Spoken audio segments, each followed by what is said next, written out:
안녕하십니까? 선앤엘 인테리어 임직원 여러분, 12월 정기안전보건교육은 한파 대비와 한랭질환 예방을 위한 건강수칙에 대해 알아보도록 하겠습니다.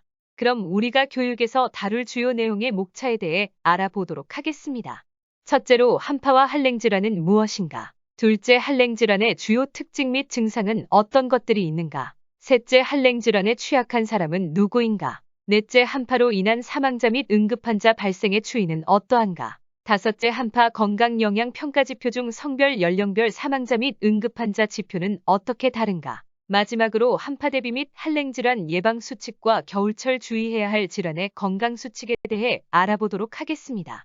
1. 한파란 겨울철 기온이 급격하게 떨어지는 현상을 말합니다. 즉, 24시간 이내의 기온 강하량이 일정 값 이상이고 동시에 최저 기온이 정해진 한계 값 이하로 내려가는 두 가지 조건을 만족하는 경우입니다. 우리나라 기상청에서는 한파로 인하여 재해 발생의 우려가 있을 때 이를 경고하기 위해 한파주의보와 한파경보를 발표합니다. 한파주의보와 한파경보는 10월과 4월 사이의 기간의 다음 중 어느 하나에 해당하는 경우입니다. 하나, 아침 최저 기온이 전날보다 섭씨 10도 이상 하강하여 섭씨 3도 이하이고 평년값보다 섭씨 3도가 낮을 것으로 예상될 때 한파주의보를, 섭씨 15도 이상 하강하면 한파경보를. 둘, 아침 최저 기온이 영하 섭씨 12도 이하가 2일 이상 지속될 것이 예상될 때 한파주의보를, 아침 최저 기온이 영하 섭씨 15도 이하가 2일 이상 지속될 것이 예상될 때 한파경보를. 셋, 급격한 저온 현상으로 중대한 피해가 예상될 때 한파주의보를, 급격한 저온 현상으로 광범위한 지역에서 중대한 피해가 예상될 때 한파경보를 발령합니다. 2. 한랭질환은 무엇인가에 대해 알아보겠습니다. 한랭질환은 추위가 직접 원인이 되어 인체에 피해를 입힐 수 있는 질환이며 심각한 인명피해로 이어질 수 있으나 예방이 가능하므로 사전에 예방법과 조치 방법을 숙지하는 것이 중요합니다.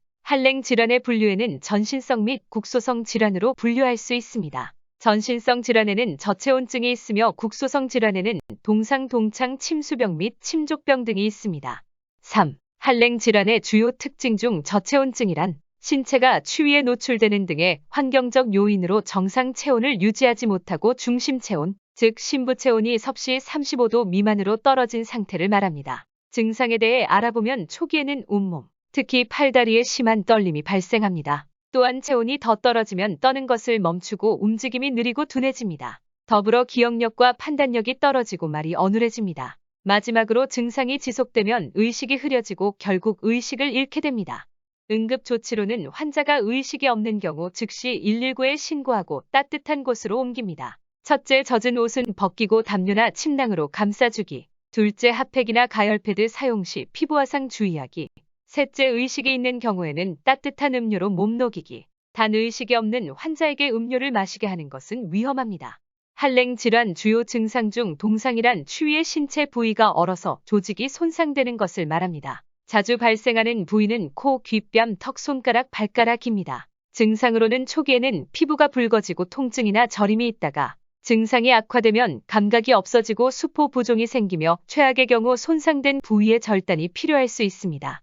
응급조치 사항에는 최우선으로 신속히 병원으로 이송하기, 환자를 따뜻한 환경으로 옮기기, 동상 부위를 따뜻한 물, 섭씨 38도에서 섭씨 40도에 20분에서 40분 담그기, 얼굴, 귀에 따뜻한 물수건을 대주고 자주 갈아주기, 손가락, 발가락 사이에서 소독된 마른 거즈 끼우기, 부종 및 통증 완화를 위해 동상 부위를 약간 높게 하기, 조직 손상 악화 방지를 위해 다리, 발 동상 환자는 들 것으로 운반하기. 다음으로 한랭질환 증상 중 동창이란 조직이 얼지 않는 영상의 추위에 노출되어 발생하는 혈관 손상으로 인한 염증을 말합니다. 동창 발생 부위로는 손가락, 발가락, 발바닥, 코, 귀 등에 주로 발생하고 증상은 가려움, 장열감, 통증 등의 증상과 붉거나 보라색의 부종이 나타나며 심한 경우 물집이나 농포, 궤양 등이 생길 수 있습니다. 동창의 응급조치에 대해 알아보면 첫째, 따뜻한 물에 부위를 담가 서서히 피부를 따뜻하게 하기. 둘째, 동창 부위를 살살 마사지하여 혈액순환을 유도하고 긁지 않기. 셋째, 동창 부위를 청결하게 유지하고 보습해주기 등이 있습니다. 이번에는 비가 오거나 눈이 내릴 때 많이 경험하지만 용어는 익숙하지 않은 한랭질환 증상 중 침수병 및 침족병에 대해 알아보겠습니다. 침수병 및 침족병이란 섭씨 10도 이하 냉수에 손이나 발이 오래 노출되어 발생하는 피부 짓무름 등의 손상입니다. 특히 축축하고 차가운 신발을 오래 신고 있을 때 많이 나타나는 증상입니다. 증상으로는 피부가 축축하고 붓고 무감각하고 차가우며 물집이 생기기도 합니다. 침수병 및 침족병의 응급조치로는 첫째, 젖은 신발, 양말, 장갑은 벗어서 제거하기. 둘째, 추위에 노출되지 않도록 하기. 셋째, 손상 부위를 따뜻한 물몰 조심스럽게 씻은 후 건조시키기 등이 있습니다. 네 번째, 한랭 질환에 취약한 사람은 누구인지 확인해 보겠습니다. 여러분 모두가 교육이 아니라도 익히 짐작하고 있으실 겁니다. 취약계층은 노인소와 만성질환자, 노숙인, 지나친 음주를 한 사람 등이 이에 해당합니다. 그럼 첫째로 노인은 자율신경계 기능이나 혈관의 방어기전이 저하되어 추울 때 혈관을 수축하여 열 손실을 감소시키는 등의 보상 반응이 일반 성인보다 낮아 한랭 질환에 취약합니다. 여기서 보상 반응이란 추위에 노출되었을 때 말초 혈관을 수축하여 열 손실을 줄이고 신체를 떨어 체온을 올림으로써 체온을 유지시키는 신체 반응을 말합니다. 그러므로 노인이 동절기 이른 아침에 무리한 신체 활동을 할 경우에는 혈압이 상승하거나 심뇌혈관 질환이 악화될 가능성이 있습니다. 두 번째로 소화는 체표면적, 즉 신체 표면의 면적이 크고 피하 지방이 적어서 체온 유지가 어렵고 몸을 떨어서 체온을 상승시키는 보상 반응이 일반 성인보다 약해 저체온증에 걸릴 위험이 높습니다. 셋째, 동상이나 저체온증은 만성질환의 위험인자로 잘 알려져 있으면 특히 뇌졸중, 심근경색 등 심뇌혈관 질환은 한파 시 갑작스럽게 발생하거나 악화될 수 있습니다. 넷째, 노숙인은 일반인에 비해 만성질환이 있거나 알코올 중독, 약물 중독일 가능성이 크고 추위를 피할 수 있는 거주 장소의 확보가 어려울 수 있어 한랭 질환 발생 위험이 큽니다. 다섯째, 뇌의 시상하부에는 체온 조절 중추와 같은 자율신경계가 있어 체온을 섭씨 36.5도로 유지하게 합니다. 그러나 술을 마시면 이러한 자율신경계 기능이 떨어지게 되어 체온 유지가 어려워집니다. 또한 술을 마시면 체내에서 알코올이 분해되면서 일시적으로 체온이 올라가지만 피부를 통해 열이 발산되면서 다시 떨어지게 됩니다. 그러나 취기로 인해 체온이 다시 떨어지는 것을 인지하기 어려워 저체온증 등 한랭 질환이 발생하기 쉽습니다. 이번에는 한파로 인한 사망자 및 응급환자의 발생 건수 등을 알아보겠습니다. 질병관리청은 매년 12월 1일부터 다음 해 2월 말까지 한랭질환 응급실 감시 체계를 운영하고 전국의 응급실을 운영하는 의료기관 500개를 표본 감시 대상으로 하여 응급실을 방문한 한랭질환 환자와 사망자 신고를 받고 있습니다. 한랭질환 사망자는 통계청이 매년 사망 원인 통계를 발표합니다. 우리나라 전체 사망자의 사망 원인을 한국표준질병사인 분류로 나누어 보고하는데 한랭 질환 신고 사망자 수는 연평균 10여 명 이상에 이르며 한파로 인한 입원 후 초과 사망자 수 또한 경추위, 중등도추위, 심한 추위 모두 100명 이상에 이르릅니다. 한파 건강영향 사망자 응급환자에 대해 알아보면 국립중앙의료원 중앙응급의료센터는 전국의 센터급 이상 응급의료기관 160여 개로부터 응급진료 정보를 전달받아 국가응급진료정보망을 구축하여 운영하고 있습니다. 한랭질환 입원 환자는 국민건강보험공단이 우리나라 건강보험제도를 운영하면서 진료 및 건강검진 같은 의료 이용 현황 자료를 수집하고 관리하고 있으며 이에 따르면 응급실 방문자 수는 연평균 2,000명이 넘으면 경추위, 중등도추위, 심한 추위 모두 고르게 분포합니다. 입원 환자 수 또한 연평균 700명이 넘으며 경추위, 중등도추위, 심한 추위 모두 300명 이상을 나타냅니다.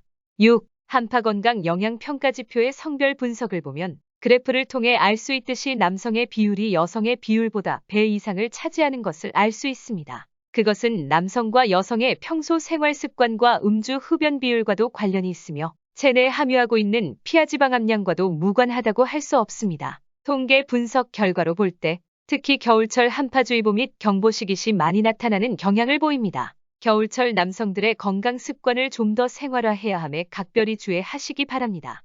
한파 건강 영양 평가지표 연령별 분석에 대해 알아보겠습니다. 소아는 통계 자료에 빠져 있음에 유의하시기 바랍니다. 연령은 65세 이상 이하 두 집단으로 분류하여 통계 자료에 반영하였습니다. 단순 비교만으로도 알 수 있듯이 65세 이상 40%이며 65세 이하 60%로 나타났습니다. 이건 고령자가 65세 이하보다 환자 발생률이 적은 것이 아니라 인구 분포에 따른 것이며 실제 인구 대비 환자 발생 분포는 고령 인구가 배 이상으로 나타납니다. 특히 고령자는 신체 기능의 저하가 주요인으로 작용하며 그에 상응하여 따르는 물리적 충격으로 인해 더 큰 피해 및 중상 이상의 사고로 이어지기 때문에 특히 더 유의하셔야 하겠습니다. 그럼 한랭질환 예방은 어떻게 해야 하는지 알아볼까요? 한랭질환은 기본적인 건강수칙으로도 충분히 예방이 가능합니다. 실내에서의 생활 습관은 누구나 알고 있는 올바른 식생활과 수분의 섭취 및 가벼운 운동이 있습니다. 실내외 온도차가 심한 겨울철이라 난방을 합니다. 이때 중요한 것은 실내 적정 온도 유지입니다. 여름철은 실내 적정 온도가 섭씨 26도로 유지해야 하지만 이와 다르게 겨울철 실내 적정 온도는 섭씨 18도에서 섭씨 20도 유지입니다. 적정 습도는 40에서 60%입니다. 또한 외출 시 날씨 정도를 확인하고 한파주의보 및 경보 시에는 야외 활동을 자제합니다. 부득이하게 외출 시에는 내복 또는 얇은 옷을 겹쳐 있습니다.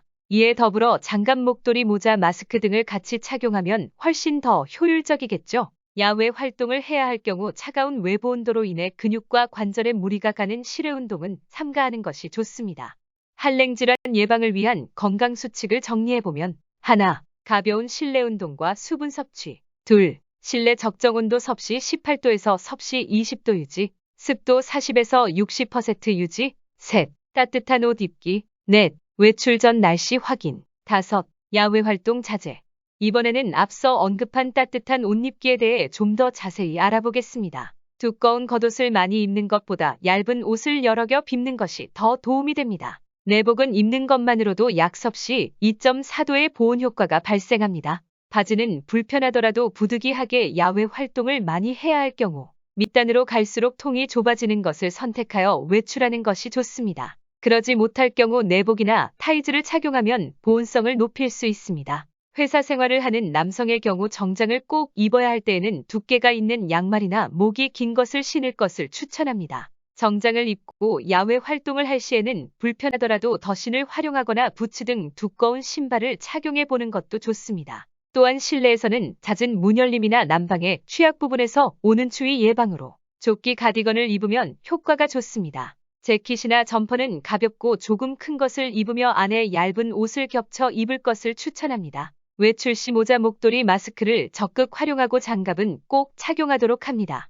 지금까지 실내와 외출 시 복장에 대해 알아보았다면 이번은 저온 환경 즉 실외에서 일을 해야 한다면 어떠한 방한장구를 착용하는지에 대해 알아보겠습니다. 앞서 언급했지만 옷을 여러 겹 입고 특히 저온 환경에서 일을 할 경우 3겹 이상 입을 것을 권장합니다. 안층은 땀을 제거하기 용이한 재질의 옷을, 중간층은 젖더라도 보온성을 갖춘 재질의 옷을, 바깥층은 바람이나 물기를 차단할 수 있고 통기성을 갖춘 재질의 옷이 좋습니다. 모자와 두건은 반드시 착용하길 권장합니다. 우리 신체의 열 50%가 머리를 통해 손실되기 때문입니다. 또한 중요한 것이 보온장갑의 착용입니다. 장갑은 물에 젖기 쉬운 작업을 하는 경우에는 방수 기능이 추가된 장갑을 착용하고 영하 섭씨 7도 이하에서는 맨손으로 금속 표면 등 열 전도율이 좋은 재질의 제품을 잡지 않도록 주의하시기 바랍니다. 더불어 신발은 보온과 방수 기능이 있는 것을 착용하고 물 또는 땀에 젖을 수 있음을 고려하여 가능하다면 여분을 준비하는 것을 권해드립니다.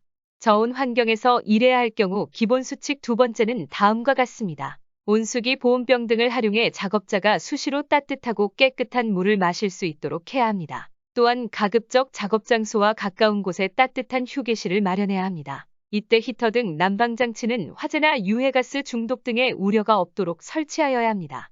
저온 환경에서 일해야 할 때의 예방조치로는 작업 시 동료 작업자 간 상호 관찰이 필요합니다. 동료 작업자의 한파로 인한 초기 징후 즉 오한 등을 수시로 모니터링하고 조치할 수 있도록 합니다. 이를 예방하기 위해서는 원활한 혈액순환과 체온 유지를 위해 손발을 자주 마사지하고 수시로 스트레칭을 실시합니다. 그에 앞서 관리 감독자 및 동료들은 민감군에 대한 사전 확인 및 수시 관찰이 필요합니다.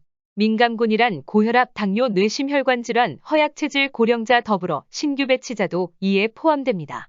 온도가 급격히 내려가는 겨울철에 주의해야 할 질환은 어떠한 것이 있는지, 그에 더해 어떠 재해 발생에 특히 주의해야 하는지 알아보겠습니다. 겨울철에는 혈관이 수축되고 혈압이 상승하기 때문에 심내혈관 질환 중 심근경색과 뇌졸중이 많이 발생합니다. 두 질환 모두 혈관과 혈액에 의한 질환임이 중요합니다. 또한 건조하고 찬 공기로 인해 호흡기 질환이 많이 발생합니다. 특히 인플루엔자 바이러스로 인한 독감 환자가 크게 증가하며 이외에도 차고 건조한 공기는 기관지를 수축하게 하여 천식 폐렴, 만성 폐쇄성 폐질환 등의 호흡기 관련 질환자의 증상이 악화됩니다. 마지막으로 기온이 내려가면 관절 주변의 인대와 힘줄들이 뻣뻣해져 작은 충격에도 쉽게 손상받아 낙상사고가 증가합니다. 근육과 뼈의 기능이 약한 노약자는 중상으로 이어질 수 있으므로 특히 조심해야 합니다. 이번에는 좀 더 구체적으로 알아보겠습니다. 그럼 심근경색 증상이 발생하면 어떻게 해야 할까요? 심근경색 증상이 나타나면 즉시 119에 연락하여 가장 가깝고 큰 병원 응급실로 가는 것이 중요합니다. 심근경색 치료는 증상 발생 후 빨리 시작해야 결과가 좋으며 적정한 치료를 위한 골든타임은 2시간 이내입니다. 증상으로는 갑작스런 가슴 통증, 식은땀, 구토, 현기증, 호흡곤란, 그 이후 통증이 확산합니다. 병원으로 갈 때는 직접 운전을 하는 행위를 꼭 삼가하여야 합니다.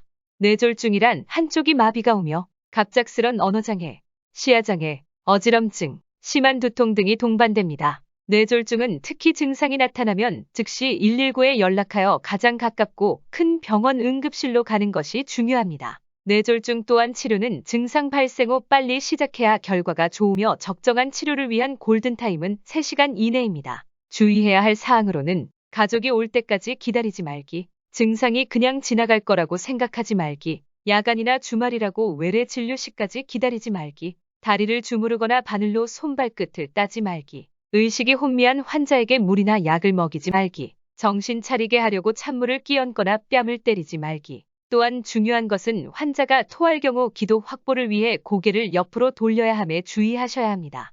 세 번째, 심뇌혈관 질환 예방에 대해 알아보겠습니다. 심뇌혈관 질환 예방과 관리를 위해서 평소 정기적인 혈압, 혈당, 콜레스테롤 수치 확인 등 예방을 위한 9대 생활 수칙을 지키는 것이 중요합니다. 흡연, 음주, 신체활동 부족 등 생활습관 요인과 선행질환인 고혈압, 당뇨병 등의 지속적인 관리를 통해 심근경색과 뇌졸중 같은 중증 심뇌혈관 질환 발생을 예방하는 것이 중요합니다.